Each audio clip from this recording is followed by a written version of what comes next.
Baik, bismillahirrahmanirrahim. Assalamualaikum warahmatullahi wabarakatuh dan selamat pagi. Salam sejahtera untuk kita semua. Yang terhormat Ibu Dr. Haja Syamsida MPD selaku dosen pengampu pada mata kuliah perkembangan peserta didik dan teman-teman sekalian. Perkenalkan, nama saya Sri Meliasari dengan NIM 210-208-501-001 dari kelas Pendidikan Kesejahteraan Keluarga 01 Konsentrasi Tata Busana Angkatan 2021.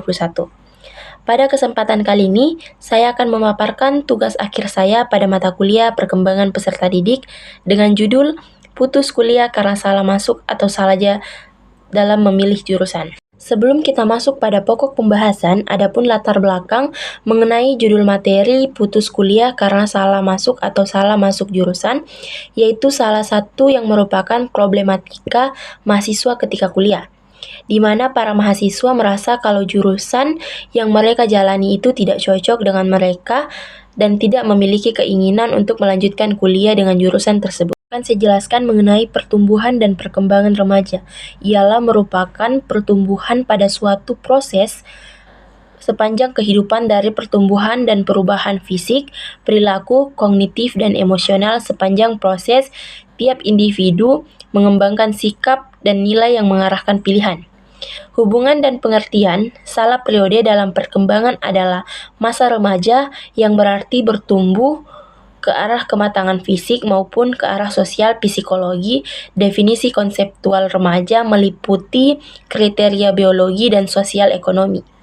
Adapun beberapa tugas remaja yaitu mencapai hubungan baru yang lebih matang dengan teman sebaya baik pria maupun wanita, mencapai peran sosial pria dan wanita, dan mengharapkan dan mencapai perilaku sosial yang bertanggung jawab. Baik, langsung saja kita masuk pada pokok pembahasan pada materi putus kuliah karena salah masuk jurusan.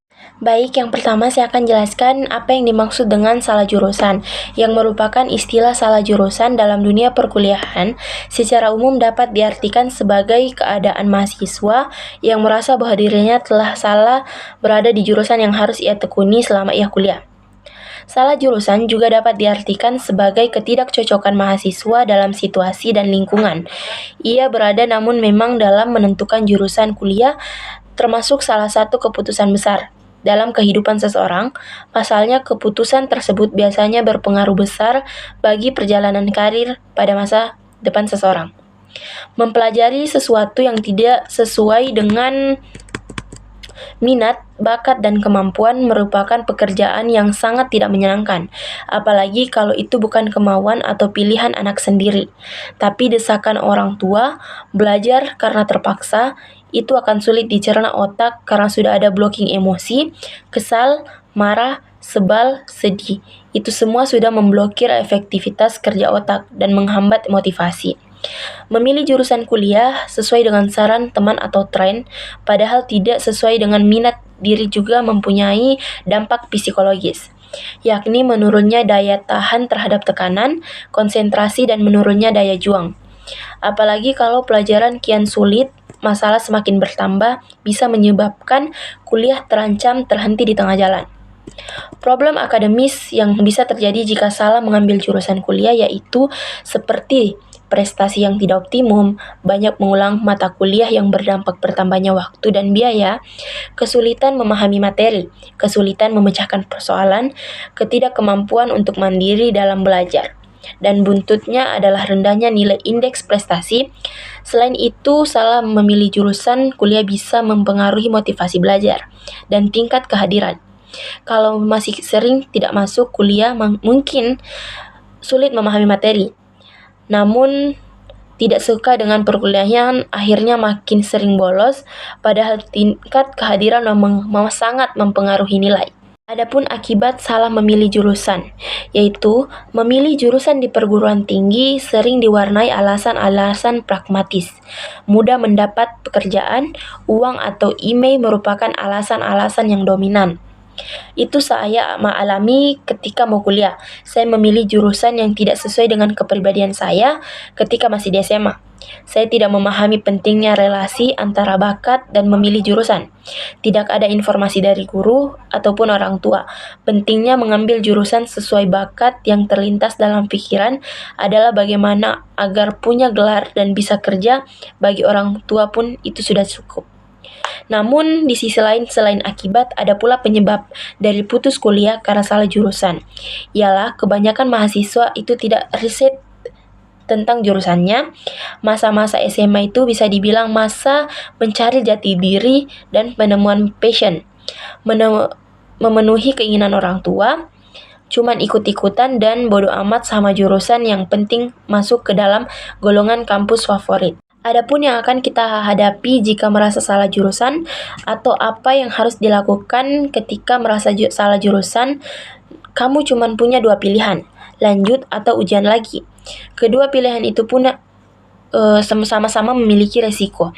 Jadi kamu harus pikirkan matang-matang sebelum menentukan pilihan. Namun, ada pun beberapa tips jika kita lebih memilih untuk melanjutkan, yaitu bersyukur, coba explore hobi atau passion kamu, jalin pertemanan dengan orang lain sebanyak mungkin, tetap fokus pada kuliahmu, dan ada pula tips yang memilih untuk mengikuti ujian lagi, yaitu coba atur time manajemenmu dengan baik, cari referensi untuk menunjang belajar.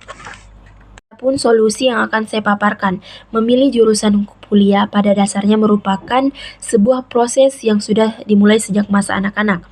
Kesempatan, stimulasi, dan pengalaman apa saja yang diberikan pada masa kecil secara optimum dan konsisten, itu akan menjadi bekal modal dan fondasi minat dan bakatnya.